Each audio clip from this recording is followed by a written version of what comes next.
भूतगणादि सेवितं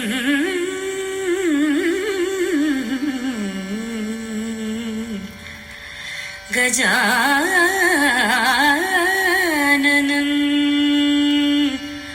भूतगणादि सेवितं कपित्थजम्बूफल सारभक्षितम् उमासुतं शोक विनाशकारणम्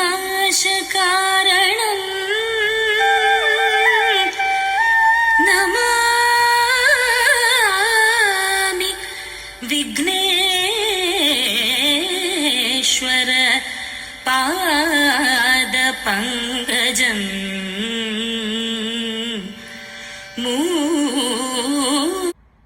नमस्कार।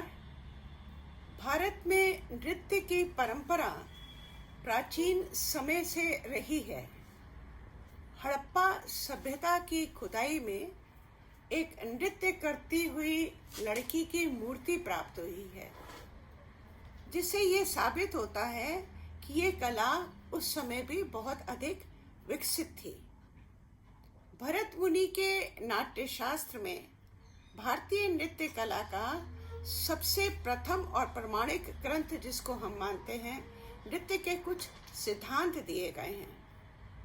उन सिद्धांतों के अनुसार नृत्य दो प्रकार के होते हैं, एक मार्गी और एक देसी।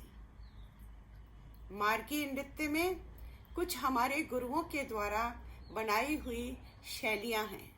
उन शैलियों को हम अपने जीवन में धारण करते हैं। तांडव नृत्य भगवान शंकर ने स्वयं नृत्य किया, जिसमें उनके हाव भाव, उनके एक्सप्रेशंस, उनके हैंड जेस्चर्स बेहद ही शार्प और तीव्र होते हैं। और लास्य नृत्य में, जिसको माँ पार्वती ने नृत्य किया, उसके हाव भाव बहुत शीतल, नरम और बिल्कुल अलग किस्म के होते हैं।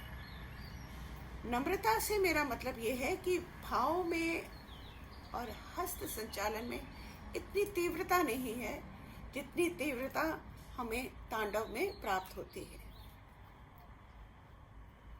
लास्य नृत्य श्री कृष्ण ने अपनी गोपियों के साथ प्रस्तुत किया, दिखाया, जिसमें लास्य भाव, प्रेम भाव अधिक देखा जाता है।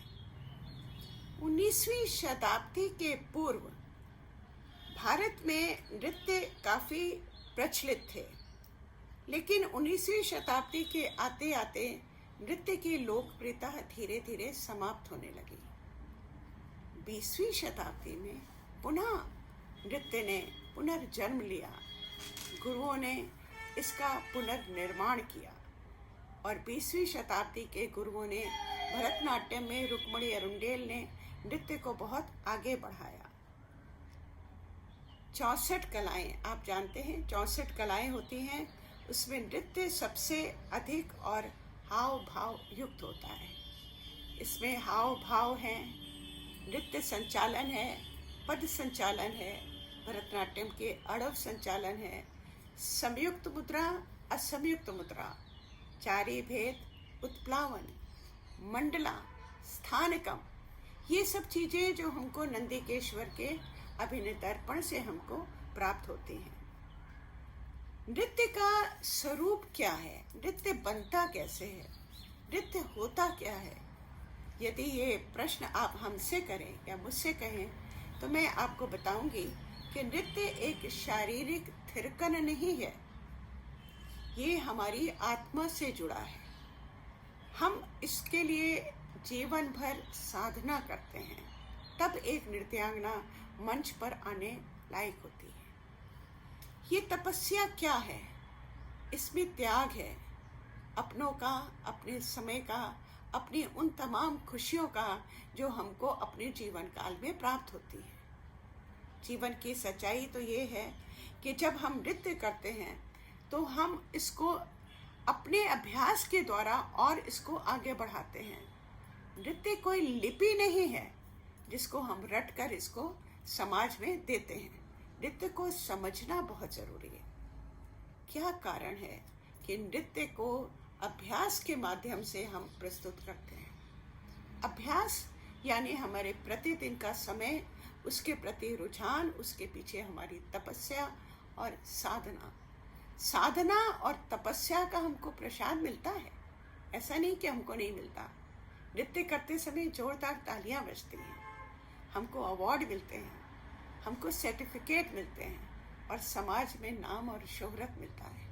ये सब चीज़ें नृत्य के साथ जुड़ी हैं और नृत्य एक संस्कार है। संस्कार क्या है? हम पूर्व जन्म की कुछ ऐसी इच्छाओं को लेकर जन्म लेते हैं जो हमें आने वाले जीवन में हमको दिखाई देती हैं। क्या कारण है कि एक ही परिवार में 4 बच्चे होते हैं, एक डॉक्टर बन जाता है और एक इंजीनियर और एक IAS ऑफिसर और एक डांसर। माता पिता कहते हैं, मैम मेरे बच्चा टीवी देखते ही नृत्य करने लगता है। नृत्य करने लगता है यानी कि नृत्य उसके पूर्व संस्कार में है। नृत्य को संस्कार के रूप में लेते हुए हम प्रभु को अपने ओर खींचने की कोशिश करते हैं और यकीन मानिए ईश्वर अपना पूरा सहयोग उस बच्चे को, उस व्यक्ति को, उस कलाकार को देता है ताकि वो नृत्य अच्छे ढंग से सीख सके, कर सके। इसी श्रृंखला में भरतनाट्यम के विषय वस्तु को लेकर मैं अगला आपके सामने एपिसोड लाऊंगी। इस संपूर्ण विवरण के लिए आपसे इजाज़त चाहती हूँ। धन्यवाद।